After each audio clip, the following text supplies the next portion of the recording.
పట్నాలల్లా ఆడాడ పార్కులు ఉంటాయి. పొద్దుగాల పొద్దుముకి వాకింగ్లు చేస్తుంటారు. మాపటిలో అయితే బుడ్డ పోరాలను తీసుకొచ్చి ఆడిపిస్తుంటారు. ఇక ఐతారం వచ్చిందంటే గార్డెన్లల్లా పట్టు సాలకుంటుంటారు పబ్లిక్. అట్లనే తొవ్వలకు అటుపక్క ఇటుపక్క నడిమిట్ల డివైడర్ల సుత మొలకలు పెంచుతుంటారు. బండ్లు బగ్గ తిరుగుతాయి కాబట్టి గాలి గలీజ్ కాకుంటుంటది. చూస్తానికి సుత ముద్దు గానొస్తుంది. ఇక చెప్పుకోవాల్సింది గీ గార్డెన్ల సక్కదనం.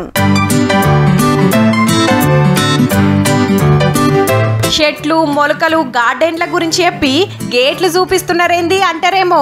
జిహెచ్ఎంసీ తొవ్వ పక్క పొంటి పెట్టిన వర్టికల్ గార్డెన్ ఇదంతా.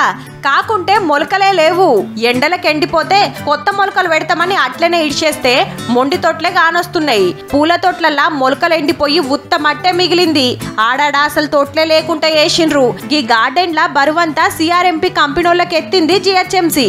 అటు ఆళ్ళు పట్టించుకోక వీళ్ళు నీళ్లు పోయక ఏడ చూసినా ఎండిపోయినాయి వర్టికల్ గార్డెన్లన్నీ.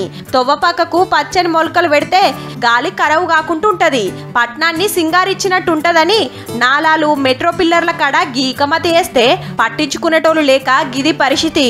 వాటర్ వెళ్ళిపోయి మళ్ళీ కొత్త చెట్లు పెట్టాలని చిక్కడపల్లి నారాయణగూడ ఫీవర్ హాస్పిటల్ నాగోళ్ళ నాలాలు మెట్రో పిల్లర్ల పొంట వెచ్చిన గార్డెన్లు అక్కెరికి రాకుండా అవుతున్నాయి. ఆడాడ చెట్లకు నీళ్లు పట్టుడు ఎండిపోయిన మొలకలు తీసేస్తుడు చేస్తున్నారు గాని కొత్తవి పెట్టుడు మాత్రం మర్చిపోతున్నారు.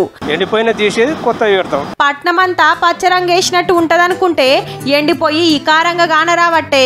వర్టికల్ గార్డెన్లను ఇట్లనే వట్టిగా ఇడిచేయకుండా జర గీటి మీద సుతా ఓ నజర యూరిసార్లు.